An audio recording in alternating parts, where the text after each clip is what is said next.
Book your driving lesson now at dla-driving.co.uk.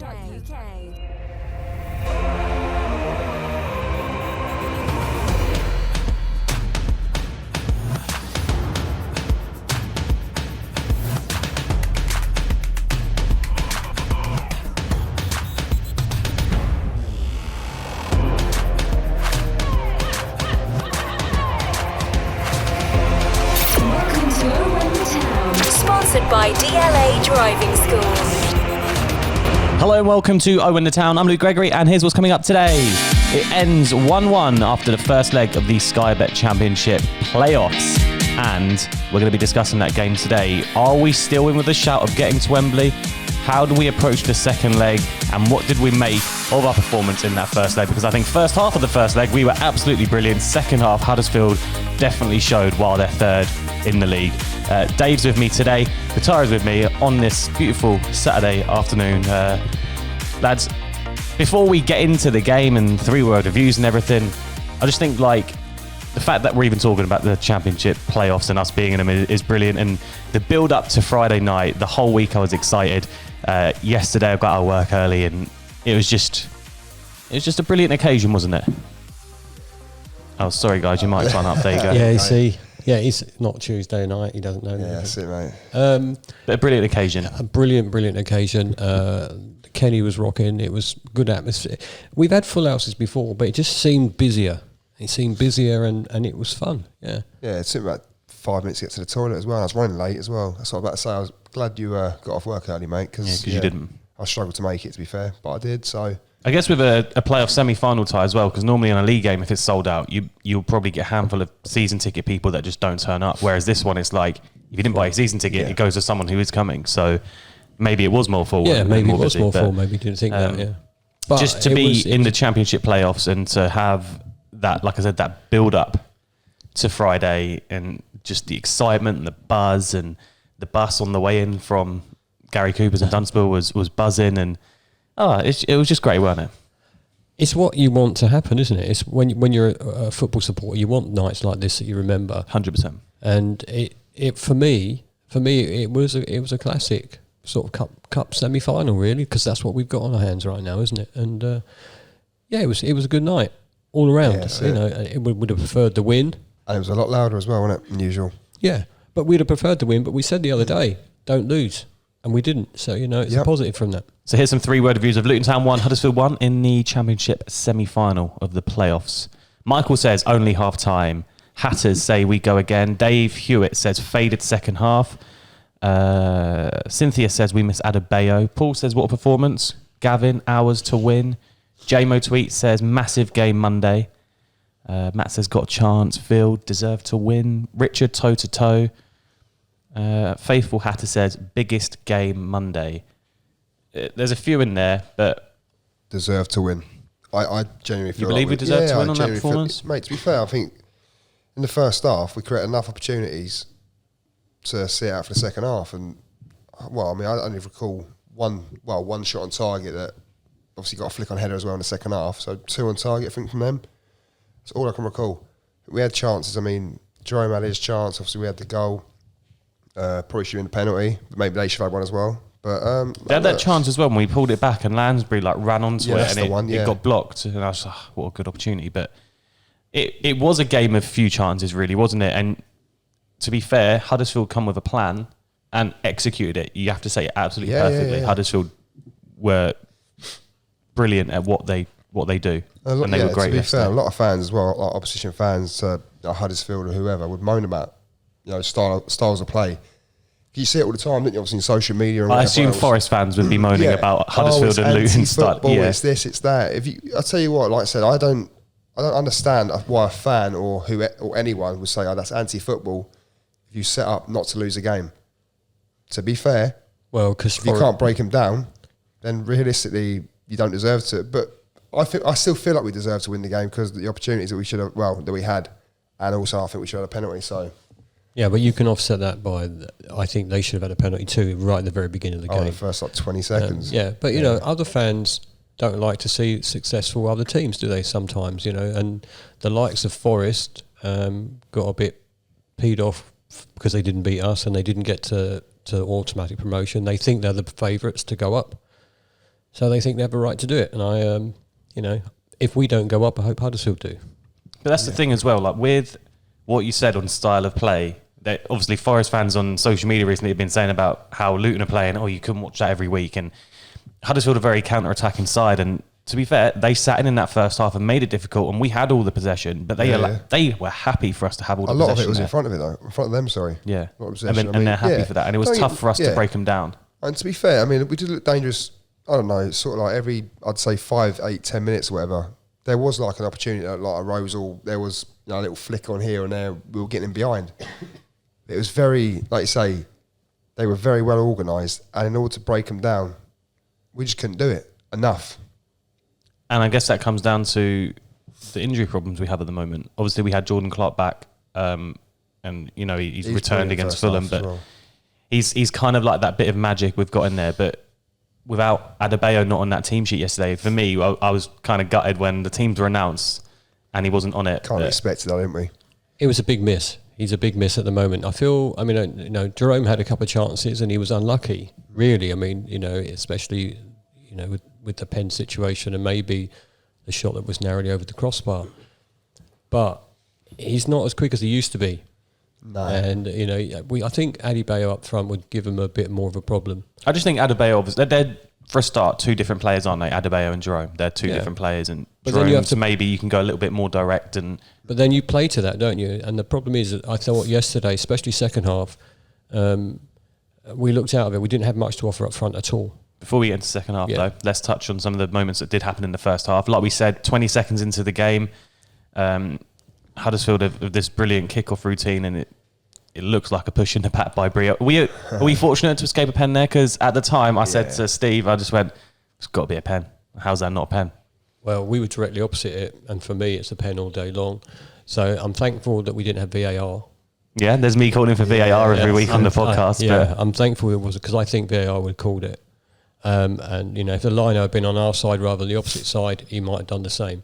So I think we're very lucky, but maybe that the ref bottled it so early in the match to give that big decision like 12 seconds. It's because you never really see moments like that in games where there's a foul potentially after, 15, 20 seconds. So maybe has referee gone, it's too early in the game for that, or, because it's just kicked off, the fans are like fully buzzing, and it's like, all right, he's just gone down easily there to win a pen. Like, to be fair, all this could be going through the ref's head. As you said, obviously, about the referee, if he thought, it's too early in the game. If he'd thought that, genuinely, he's a poor referee, realistically. But also the way. But to be fair, I think he was a poor referee anyway yesterday. I think it was a definite push, but the way that the Huddersfield player went over maybe exaggerated it a little bit. Maybe he was looking to leap for the ball, wasn't he, at one point, and he got taken out. We were very lucky not to concede a penalty there. But I think realistically, James Bree had his. I think it was James Bree, wasn't it? Yeah. He kind of lost his balance, and I think you see him with a free head opportunity, and I think he's gone like that, and he's gone straight across his like that. Well, it's not his face, but still a penalty. It's up, yeah, that's what I'm saying. Still a penalty, yeah.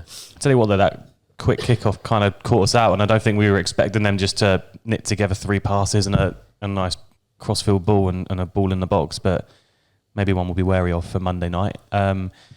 Let's talk about the goal that came first from Huddersfield. Let's be honest, it was against the run of play. We did start really well. I kept saying to Steve, watch them score from their first shot on goal, and that's exactly what they did. Yeah, but to be fair, look, you say that every week, mate. Yeah, well. While we're playing well, they'll score from their first shot on That's because you always feel like when you are playing well that you're just going to just get counted and scored against it. See, it was the same when we played Blackpool in them playoffs, and we were going into that second leg and we were all over them, and then they counted and scored. And it's just like, I think that happens sometimes. I think whereas last night it happened because we got caught in the counter attack because we were so high up the pitch, putting the and Naismith's slip doesn't really help because then he's massively out of position. He's glided past, and then Sonny's done brilliantly to put I don't know the striker, but put him out wide. Slinani, that's the one. Slimani, what his name is, yeah. And Slimani.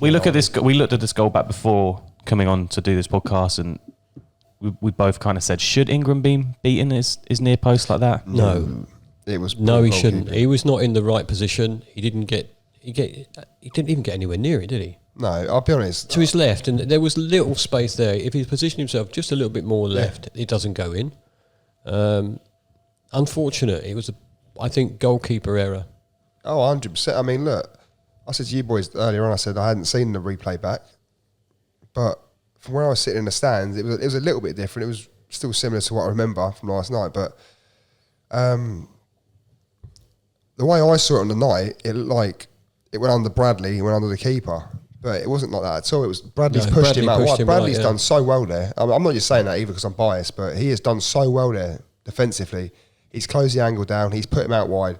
You've got probably about this much goal to aim at, and he's beaten the goalkeeper. The goalkeeper needs to get his angles right. It's terrible. Yeah, I did say at the time of when they started that counter, and I just said to Steve as we were watching, I was like, I feel like we've got to pull him down there. You've got to make a foul. Not maybe when Sonny's through, but maybe when Alan Campbell's a bit back and he's beating him, and you look up and there's 4 Huddersfield players running forward and we're looking like at the back. I just thought maybe could we have just pulled a little shirt, taken a yellow, or is it just too early in the game to do that? Well, I don't think when he went through, when he first started running through, I'm thinking we can cope with this. But when he had the shot, you just thought, how did that go in? That's how I felt. How did that go? The only thing I think Sonny could have done better is maybe stretched a bit. No, is that hard? No, that's really harsh, isn't it? Sorry. To be fair, you're talking defender, aren't you, to put him one side. Yeah. No, I'm talking rubbish. Basically, then the goalkeeper has to cover the near post. It's basics. Yeah.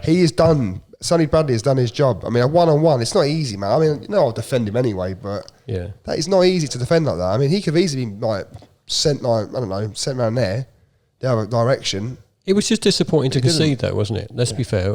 We'd started fairly well. We're on the front foot, as you said, and then we concede that goal, and everybody went, "Oh, here we go." Yeah. But you know what? Fair play to the crowd because they just straight back into the atmosphere, trying to rule the team on. So, me included, everyone, just to let you know. So we tried to spur them on, and we did that, didn't we? Huddersfield had, next big chance was for us, and it was the goal. Naismith with the free kick. I can't quite remember what the free kick was given for, but not complaining. Naismith puts in this beautiful ball. Sonny's there with a nice little right foot volley, and the keeper can't keep it out. So that makes it 1-0. But it was brilliant just at that stage to get a goal, because then the momentum, you feel like, it's all back with us. The crowd are absolutely buzzing again. But let's talk about the delivery from Naismith, because beautiful. You said to me when we were watching the highlights before coming on, is he good, or is he better than Alan Sheehan was at set pieces? But I tell you what, he's clearly learning from Alan Sheehan, it looks like. I was going to say, what do you reckon him? Because I did ask that question earlier. What do you reckon, Dave? I'll ask you the same thing. Sheehan was brilliant at free kicks. Sheehan was brilliant, but you know what? Sheehan's not playing anymore, so currently Naismith is brilliant. Cheers, Dave. I'm going to just take it's difficult to say, isn't it? If they were side by side, who would you want to take the free kick? I think if they can both deliver balls like that, then you don't mind who steps up for it, do you? We've got some brilliant set piece takers, haven't we, on our team? Snodgrass as well. Yeah. Jordan Clark. Mate, it's ridiculous, isn't it, really? The delivery of that ball yesterday was perfect. It was a perfect pass, and anyone running onto that should score. And, thankfully... And Sonny just took the piss, man, that it was right foot rather than his left. Play. What a moment. He'll remember that for a while. And an important goal as well. Sorry, mate. I thought it hit the bar when it came back out again. Obviously it didn't, but I'm a bit blind. But I was sitting there going, oh, shit, he's got connection to it. I thought, oh, fuck, he's going to hit the bar. Oh, it's gone in. Thank God for that. Stress-free. Brilliant moment. Brilliant free kick and a brilliant finish from Sonny. And at that stage, we were all thinking, all right, then this game's now... It's back to square one. Look, let's forget about that. It's 0-0 again kind of thing. And can we get another goal? Can we get the win and take a 2-1 to Huddersfield? And we had the chance with Jerome getting through with a Sonny's header flicked on by Cornick. Jerome's through. I don't say 1-on-1. And maybe if it was a different player, he may have been 1-on-1. But he was 1-on-1 at one point. He got caught up. I did think that, yeah. He could have taken it a bit earlier. But look, either way. I think the thing that gets me is he is being pulled on his arm. I think that's, for me, a foul. That's the initial contact, isn't it? There's Huddersfield fans going, oh, well, Jerome started the contact first, so how can it be a penalty? But I think it was a penalty. I think the way he was tugged was a penalty. I think the thing that didn't go in his favour is he carried on running. He should have gone down straight away. Yeah. He tried to shoot. He tried to shoot. He hadn't done that. If he'd gone down straight away, I think then he'd call it differently. No, you're wrong. It's nothing against Jerome because he tried to score a goal at the end of the day. Because you know how referees officiate these days. They either give something like ridiculous or they don't give something that's as stonewall as that, do they? Well, I had lots of comments saying it was a Stonewall penalty, but 100%. It wasn't given. But I think in another game, if he goes down a bit earlier when he feels the tug, it's given. I do think as well, if that's maybe Elijah Adebayo in that position through 1-on-1, he's a little bit more, without sounding horrible to Jerome, but like creative to maybe take a step over and cut back in, or try something that's not just as straightforward as just running as a straight line to the left-hand side of the goal. Is that harsh? I think he would have got in front of his man personally. I know what you're saying. It's not harsh, but I think because Adebayo is an awkward customer, isn't he, really?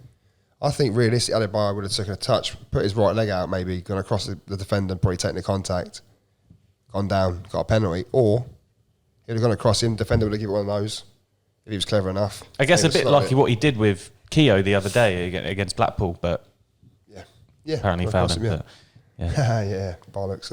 Language, sorry. Yeah, bloody your language, mate. So what do you think you're doing? I'm angry people tonight. And apart from that, Jerome had that shot that just whistled over the bar, which was actually closer than I thought it was on the night when you watched that back. That is very, very close. Mate, just a little bit lower. I actually genuinely thought it was in. I was behind the goal. I was sitting there, fucking go on, bang. To me, it looked like it just grazed the top of the bar and then hit the net. But, mate, honestly, you couldn't go any closer than that. It was Imagine that one going in, though. chance. If that had gone in, it would have gone mental. Absolute mental there. And look, all night, Kenilworth Road was brilliant as atmosphere, all night. But that would have been the Even a Kenilworth was singing. Yeah, I know. Mental, eh? Yeah. It's nice to hear a duet from that end occasionally. And then the second half, it was like, well, yesterday was the tale of two halves, really, because second half of yesterday, Huddersfield come out and they were on top the whole second half. And I think there was a stat that Sky showed, apparently the last 10 minutes possession, and Huddersfield on like 84%. And they kept the ball very well, didn't they? They did. And I think that was obviously a tactic, but they created absolutely nothing. I agree they created nothing, but they overrun our midfield totally. Yeah, but when you're passing the ball sideways, backwards, and doing what else with it, and they're fine. I mean, tired of the opposition now, I get that, but possession is nothing. I mean, what have we got? I think like the worst possession in the league this season or something like that. Like 40-something% on average. I think we're in the table. So, like I say, possession means nothing, but it was clever. It was very clever from them because they didn't want to lose it. They're happy to take a draw back to exactly. So they're happy to keep the ball and take a drawback. So you can't really moan at them for doing what they do. And then it was down to us to try and be a bit creative and maybe get a chance or an opportunity. But it just didn't happen for our second half, did it? And I sat there thinking, we're going to get one more big chance. I was like, look, we've not been on it. But I just pictured in my head maybe like 75th minute, 78th minute, just one big opportunity where it falls, or it's like Amari Bell down the left and there's a ball in and it maybe cuts back, but just didn't happen. And then I don't think we had a shot in the second half, did we? I can't recall one, no, but you know what it is? It's written for Wembley, for Danny Hilton to come on and score the winner. So that's why it's happened. That's why it's happened like this. We'll win. We'll probably win on penalties on Monday. But you are right, though. For all that possession, goalkeeper didn't have to make a save. No. Well, maybe that flick header that I thought was a cross, but obviously when it hit his chest. Was that? That's in the first half. That was the first half. Oh, was it? Yeah. Second half. Jesus. Second half, I don't remember. Thinking, we got away with that at all. But I think for our performance, it was clear for everyone to see midfield was getting overrun. Alan Campbell couldn't keep up the pace because of that. And it's a shame, isn't it, that we're in this situation with the injuries we do have, because like Nathan Jones said in his post-match about having Gabe Osho out and Pelly out, Onyedinma out, Adebayo out, Berry out, and it's just like... It's a lot of good players There's there. still a lot of good players there that, you look at Pelly and Osho as energy in midfield, and then you look at Berry as the goal-scoring player that maybe we need at the moment. Obviously, Adebayo's the creative striker we have. Onyedinma's quick and can get in behind on either wing or a fullback. So and sometimes we need to change it up. We haven't got that option now, realistically. And that's what he said for Monday as well. But I guess at the end of the day, right, to wrap up Friday and the first leg of the playoff, if you would have said at the start of the season, and this is what I said before it was happened in the post-match and it was mentioned to Nathan Jones, but you would have taken this. If you would have said, you've got to go to Huddersfield and win It's one game to get to the playoff final, you would have said, all right, let's do it. Mate, Let's do it. any person who disagrees with that statement is mad, because 100%, like, you would happily take that every single year, especially, like, you know, because we're little Luton, and, you know, we don't deserve to be there according to some people, but of course, True. we have earned it though. We have earned it, and you know what? Now, after the game, Friday is now irrelevant. It doesn't matter how that game went because it's all on this last one. It would have mattered had we gone there with a different scoreline, but it's just a one-off match. Well, I think the only team to win a second leg after losing the first was Derby, or losing the home fixture first. They beat Leeds. I think they lost 1-0 to Leeds a few years back and then beat Leeds 4-2 away. That's when Marriott scored twice. I was talking to some Huddersfield fans, as you know, and they're not entirely confident they're going to beat us. You know, that they're all saying that, you know, some of their players are injured too. But they feel more confident beating us at their place than they would where we were at home. So there's no reason we can't go up there and win. We've done it before. We can do it again. So here's a question for you both of them. How do we approach the second leg? Ask the manager, don't ask me. Brilliant. I think I don't think we can be overly cautious. I think we've got to.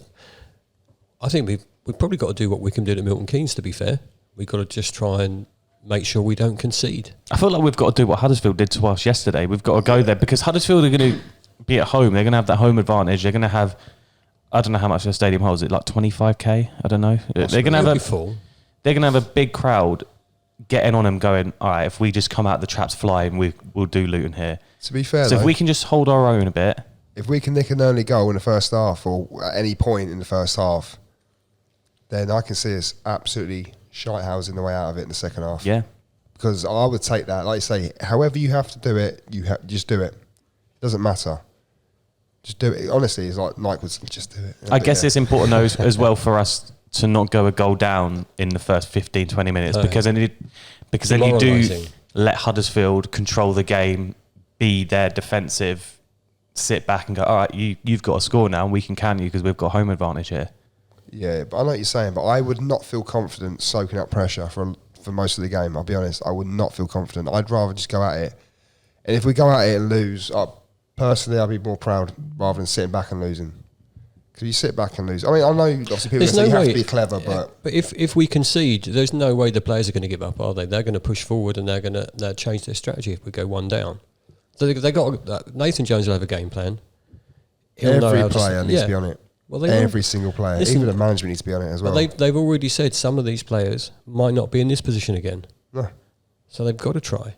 Makes you think as well, though, if Huddersfield do come out the traps flying and they're going all guns for this, is it the case of, are we going to maybe have more chances going forward because they're going to be going... And do you think we play better, obviously, when we're not trying to break a team down and maybe we can just play our usual flowing attacking football that maybe we have seen this season against the likes of Coventry at home and Preston at home, and when the first half of that Swansea game, could we maybe see that if Huddersfield are attacking more?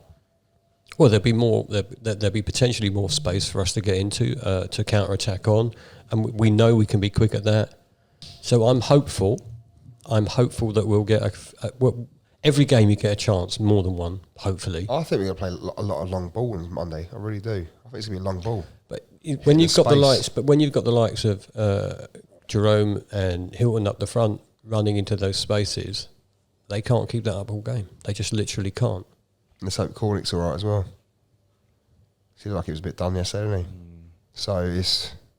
And obviously... as well. Sorry, before you say, like, obviously going to the next bit, I was saying about Lansbury as well. I thought he honestly run the midfield yesterday. I think until he came off, I think that was like he was basically the dictator in midfield. I thought he was unreal yesterday. He is brilliant, isn't he? Henry Lansbury. He's unreal, mate. Honestly, he's just such a smart footballer, isn't he? It would be good if Adebayo was back for Monday, but I just think we obviously don't know how he was before Friday's game. I think Nathan alluded to it in his press conference about he's touch and go, or he could play. We're going to have big players back. And you never know, Nathan Jones. Is it mind games? So Huddersfield are looking at it going, all right, we need to prepare for Adebayo. Or was there a chance that he just went, look, let's just get the first leg out of the way and he's ready for the second leg? I don't know about mind games, but I just because really, Is it worth? Is it worth? games? But is it worth taking a risk with him? Because this potentially could be our last game of the season. Potentially, is it worth? If he's sort of 80% fit, is it worth taking the chance with Adebayo? Yes. And I think the answer is yes to that. I think it's got to be yes. I think Yeah. if there's any chance he can play, if he can play 45 minutes even, but I just think if there's any possibility, this is the biggest game of our history. Would you say? Well, no, potentially the biggest game of our history if we go up because of the money involved. A lot of older people would say different because we've seen some trophies come in. However, Both raised our eyebrows and we were like, but it's true though, isn't it? Because for me, the Rub it biggest in, game. David. No, it's not rubbing it in. It's for my age group. The biggest game of our history could have been staying up against Man City when we stayed in the first division for 10 years after that, or it could have been the Littlewoods Cup final, or what about the FA Cup finals that we didn't get out of, semi-finals. Sorry. So potentially this could be a massive, massive moment in the history, and for a lot of young people, the biggest game they've ever seen.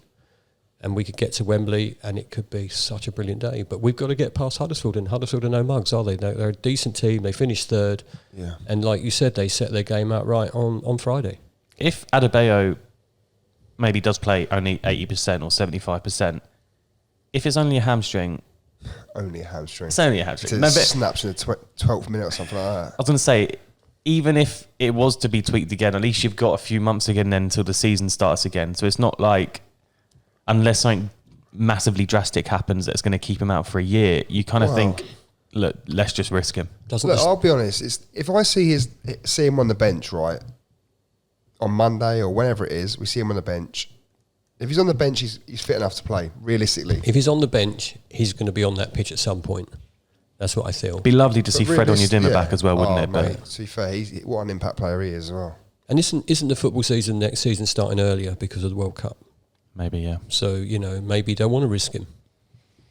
Well, we asked you guys on social media, what did you make of our performance yesterday and how do we approach the second leg?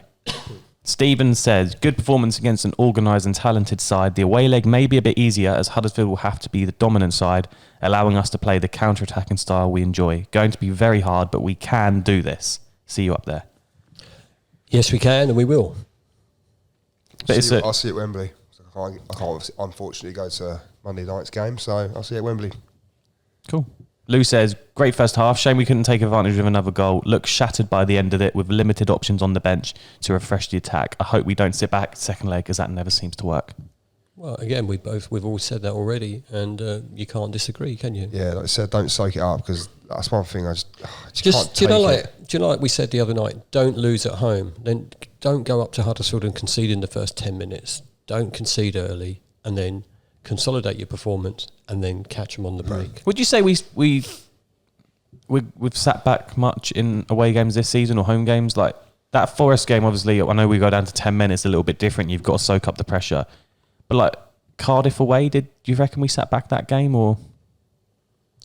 Do you know what? I don't think we sat back. Any ones I've been to this season, I don't think we sat back. We've been done though. We got done by Sheffield United quite easily in the end, didn't we? Even though we were poor, we were, and I think there's a difference as well between setting up your team to sit back a bit like Huddersfield did yesterday and defend, and pretty much like hanging on for dear life, which I don't feel like we've had to do that much this season. No, I think against Peterborough away. Do you not think though on Monday it's first goal is crucial? Whoever gets that first goal gets a spur on from that. Yeah, I wouldn't want to go one behind. But it's a semi-final. It's one game now. Last Friday night doesn't matter. It's an exhilarating one match, possibly pens. Team Luton says, good first half, out of energy in the second. Kevin Goddard says, ideally need to go for it, but if we haven't got the legs, we may need to be conservative, organised, break at speed and make the most of any set pieces. Yeah, but you see, everyone's saying you haven't got the legs, and that showed up last night because of the age of our strike force at the time, and our midfield were overrun. If we controlled the midfield more, But did that come down to us being tired, or does that just come down to our formation at the end of the day? Could have been formation, maybe. Let's be honest, these players have put in a shift every single game this whole season, and this is the most important. Part of me just thinks, like, are they going to go in that second half? Oh, we're tired. I know Huddersfield, we're passing it around, we had to chase a lot, but there were times when you watch players running and you're just thinking, he's knackered. And when they put in a shift, they might have put in a shift and made no difference. But we were totally overrun in midfield second half. I mean, I feel a bit and that doesn't help, does it? Yesterday. I mean, Alan Campbell done a lot of running without doing really much, did he? I mean, I think it's the only time I've seen Alan Campbell in the past 4 or 5 months just chase everything and not really get anything. yeah. But like I say, he still chased everything down. And he put in the shift, which is admirable, to be fair to him. So, yeah. And if we do go 1-up, then can we do all the shithousery their goalkeeper did for us as well? Please. Connor says, risk it, go all guns blazing in the first half an hour. Oh, I'd love it. that could be dangerous, but that could also be absolutely euphoric, couldn't it? I'd love it. I'd just love to just go at him. Just go at him. Just pretend it's not When you say that, important. Just go for it. Yeah, but you say, what have you got to lose? 196 million pounds. That's what you've got to lose. That could be the next game though, Dave, to be fair. LTFC Dave on the performance said, looked very one-dimensional without Adebayo and no Fred on the bench. It meant options off the bench were limited. Huddersfield seemed happy to take the draw back up the M1, and for the second leg they should be more positive, which could help us, but big decision for Nathan Jones on how to use Adebayo if he's not 100% fit. Well, anybody think we'd read these comments beforehand, which we hadn't, but it's true. It's absolutely true. And Daniel says, as I expected, we went for it first half and at times Huddersfield were hanging on. We should have done better for their goal, but showed character to bounce back. Lack of options on the bench showed Jerome McCormick physically gone at 70 minutes. Do basics well, we have a chance on Monday. You look at our bench at the moment, and one name that stands out for me is Mendes Gomez as someone that could potentially come on and make a difference, but it just looks like he's not going to get a running in these playoffs, is it? No, I can't see it. I mean, he hardly got running all season, did he, to be fair to him? Even when we were 2-3 up against certain teams. But yeah, he's not going to get a look in. Unless we're, really down to bare bones and another 3 or 4 players go out and break down. But no, I can't see it. No way. I just think at times yesterday, and I know we were moved on for yesterday's performance, but at times in that first leg, we were just crying out for that pacey, a little bit of tricky pace. winger either side. Could you have gone Cornick one side, Mendes Gomez on the other, and Jerome up front with Snodgrass behind? Could you? We needed a different option, didn't we? We needed a different option. We needed that. You can't fault the effort that Jerome put in, and you can't fault the effort when Hilton came. You can't fault them, but it was plain for everyone to see. Everyone was knackered. They were literally knackered and overrun, and there's no way. I didn't think we were going to score at that point. And I guess between Friday and Monday, there's not much time to turn around. I guess today they're recovering. They'll probably travel tomorrow, stay in the hotel and prepare for the match on Monday. But one more big game, guys. One more huge game. A couple of really good set pieces from us, and we could score. So that's it. So before we go, I guess one last question is... Don't ask what the score's going to be. I'm not going to ask. I'm just going to say, would you be disappointed if we don't get to the final now after seeing that first leg and the season we've had? Of course, I think everyone will be disappointed. I think we'd all whatever be disappointed. The circumstance, yeah. But then you can be realistic about it as well. So the disappointment on the day will be, oh, that's a shame. You'd be totally gutted, especially disappointed but proud. Yeah, proud. Yeah. But the realistic part of you says, bloody hell, what a season. How did we manage to get there on this budget? And hopefully going forward, if we don't go up, we've got 2 wins against Watford, and then we do well again. I do feel my emotions are going to be fully like, if we lose, it'll be how do we lose to how it's going to make me. If we lose and it's outstanding, or we've fully put 100% effort in, we've maybe had like 3 massive chances and it's just not gone in, maybe I'll come out, proud of that performance. But look, let's see what happens Monday. Whatever happens, this time next week, of course we'll know, but we'll come back on Tuesday evening maybe and do a podcast, and we may have one more game to go then, we might not, and we might have to look back at the season and go, just what a year. But one more massive game to come against Huddersfield away. Let us know what you think the score is going to be, and let us know, how would you approach this second leg Do we go all guns blazing in that first 30 minutes? Do we sit back for 70 and try and nick it? Do we just play for a draw and get a penalty shootout and try our luck there? How do we do it? Let us know in the comments below on YouTube. And if you haven't watched us yet, please go and search Owen the Town on YouTube. Give us a like and subscribe. We're trying to get to 1,000 subscribers before the end of the season. That could be Monday, but look, let's hope it's not. But help us get to 1,000 subscribers. And enjoy we'll see Monday Wembley, night. Yeah. See you at Wembley. See you guys soon. Have a good one. And we'll see you next week.